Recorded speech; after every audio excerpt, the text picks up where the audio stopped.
Texas, Washington, the All-State Sugar Bowl. You got the 3-seed Texas Longhorns, the 2-seed Washington Huskies.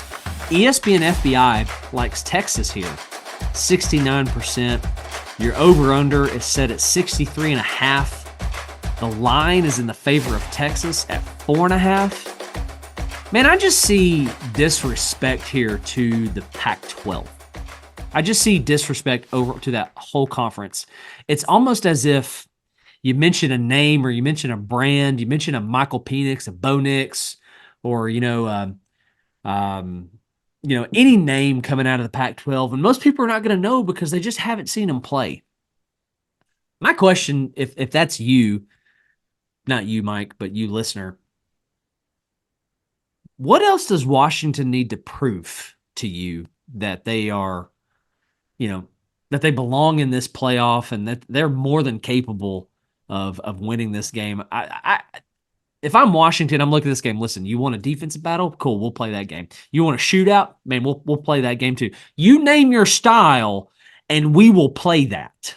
I'm looking at Washington going, man, I don't care. Watch us do it however you name the style.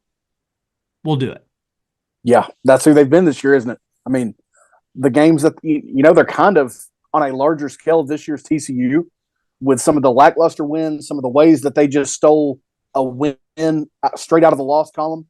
When they were playing poorly, things weren't clicking. They played whatever style of game that it took to win, and they had a Heisman candidate as they did it. If it wasn't for some of the things that Jaden Daniels did, then he would absolutely, I think, be your Heisman winner. Even though I would have never been surprised if there was such an overcorrection that it went to Marvin Harrison. That was actually my prediction going into the year, I believe. But yeah, they've played everybody's style. They've done absolutely everything it takes to be blemish free in the loss column here in the CFP. Yeah, for sure. I think I'm really looking forward to this one. Wanting to know, I almost wish the matchups were different, as if, it was Texas and Michigan and Washington and Alabama and so forth and so on. But I really, from the get here, I want to kind of dive straight into this. I really like the offensive firepower of Washington. The ability to run and, man, the ability to put the ball in the air and just the receivers that they have at their disposal. Let's look at this real quick. Rome Odunze, Jalen Polk, Jalen McMillan. So you got Odunze. I knew I was going to mess it up at some point. Odunze, 81 catches on the year, 1,400 yards, 13 touchdowns. Polk, 60 catches, 1,000 yards, 8 scores. McMillan, 34 catches, 468 yards, 3 scores. And then they got another receiver behind that. And then you got the running game, the Johnson kid, who I believe is the Mississippi State transfer, over 200 carries. And the next guy behind that, Nixon's only got 31 on the year. That tells me right there that Washington's not afraid to put the ball on the ground. Anyway, 200 carries, 1,100 yards, 14 scores. Again, I kind of come back and I say, Washington's like, just name your style of play, man. We'll do it. I do like Texas's their front four. I like that a lot. But the matchup that I think I'm going to be watching and that I think I'm going to be favoring is this Michigan. Womp womp. Washington receiving core versus this Texas secondary, and I just like it so much in favor of Washington. If Washington can come out hot, now I'm not saying that Texas can't score, but if Washington come out 7-0, 14-0, or 14-3 or something like that, and just keep a foot on the gas, and Texas is constantly staying within a 7-10, kind of range, waiting for Washington to turn the ball over or make a mistake, man, I'm really gonna like Washington in this case. Tell you this as well. Let's say Texas gets up 7-0, 10-0, 13-0, something like that. I can see Washington going, cool, licking our chops. I like this. Let's do this. You can probably guess at this point I'm going to ride with Washington at the end of this segment, but I think there's just too much here with Washington. And don't get me wrong, Texas has got a lot as well, right? Quinn Ewers, Yep. A.D. Mitchell, Xavier Worthy, is he going to play? What's his status? But not saying that they can't do it. I just really, really like Washington. I feel like Washington is out to prove a point, make a point, like put themselves on the map, say, listen, Texas, you might be back. Alabama, you've been here. Michigan, you've been here a couple times, but Washington is on the map. And we're going to do it again in the following seasons. Yeah. It's funny because every time we talked about Washington as the weeks went on, I couldn't stress enough how I hated the way that they were playing. And look, credit to them, like I said, finding kind of TCU 22 ways to win games and just cheat death, really, is what they were doing at times. Sure. Texas did it too, okay?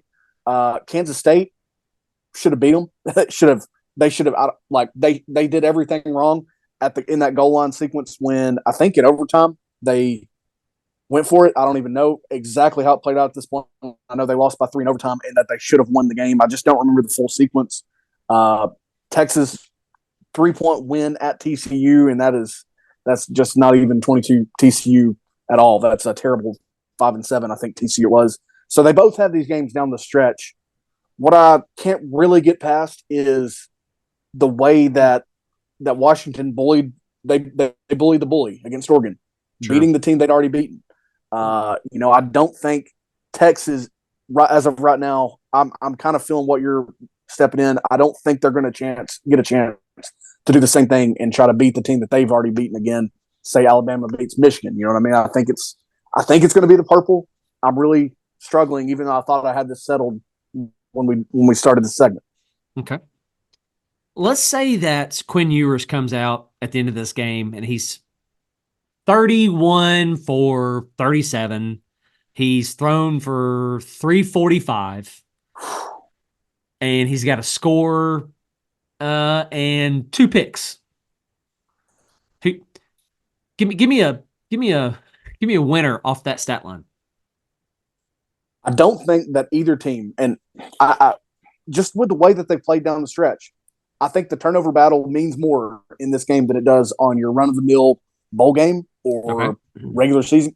Great team matchup, you name it. I mean, big game, small game. I think it's more important in this game because again, you've kind of got two teams that have cheated death a little bit. And Texas has a loss; they're not unbeaten as Washington is. I think that amplifies the turnover battle. I think it turns up the notch on the momentum and the flow of this game. And I think that stat line would result in a Washington win. Okay. I'm really glad you said that because I took Quinn Ewers' stat line from the Oklahoma game. I mean, he had no trouble moving the ball. He had, 6 incompletions? 2 picks. 2 picks, yeah. Costly picks, yes. So in that same game, Dylan Gabriel, 23 for 38, 285 and a score. He also led them in rushing, 14 carries, 113 yards and a score. So what you're telling me is there's more than one way to beat Texas. That's what I look at when I see the stat line. Yep. Oklahoma went into that game, if I remember right, pretty arrogant, pretty cocky, like thinking you are not who you think you are. You are not that man. And Texas kind of took one on the chin. And I'm just thinking, like, if Washington's going in there with a puff chest and say, listen, it's not one of those situations where we're going to roll a ball out there and win, but you think that we're a pushover and we're about to slap you in the mouth. And I think Michael Penix can do it on the ground. I think he can do it in the air. I think Kalen DeBoer is prepared to call one heck of an offensive game. I do think he's the play caller, by the way. And I think we're at the end of this, we're going to be really surprised with the Washington defense and how well that they have defended all the weapons. Ewers, Mitchell, Jonathan Brooks, all the guys. And I think Quinn Ewers is going to take some hits. And I'm going to go ahead and give my prediction. I think Washington's going to walk out there with a win, 45-35. Okay. I'm leaning that direction for sure. Had a thought, just lost it, so I'll go ahead and give you my prediction. And I'm going to pay close attention to Vegas on this one because, look, out of these two over-unders, these two betting lines, they're going to be freaky close on some, if not all of them. And we're sitting at 63.5. I do think we'll go slightly over. Okay. And with that, I'm going to go Washington 38, Texas 31. Barn burner, baby. Sign me up. You know, that's just the style that these teams play. It's the way they play, especially when all the chips are on the table. I'll be wildly impressed. I already am impressed with some of Sark's work in this run at Texas. I'll be wildly impressed if they win this game. Just his comeback story, everything that's gone into it in a game of this magnitude. I just will. You know what I mean? I'm already impressed with Washington. Don't get me wrong, but I'll just be wildly impressed with Sark if he takes it to the title game in what is year 3. Not that it was, a crazy rebuild, especially with the portal, but I'll be wildly impressed, and I won't be surprised by either team. But I'm leaning Washington right now, obviously. Yeah, that's kind of the way I feel. I won't be surprised if Texas pulls it off. I mean, they're legit. They're for real. I think they had a bad night against Oklahoma. But I will be the first to tell you, hey, I'm wrong. Got it wrong. I mean, I'm going to do this again. I did predict the SEC final score off a whim, shot straight from my hip and got it. So, nonetheless, man, I won't be surprised. But I'm going to take Washington 45-35. Mike's taking Washington 38-31.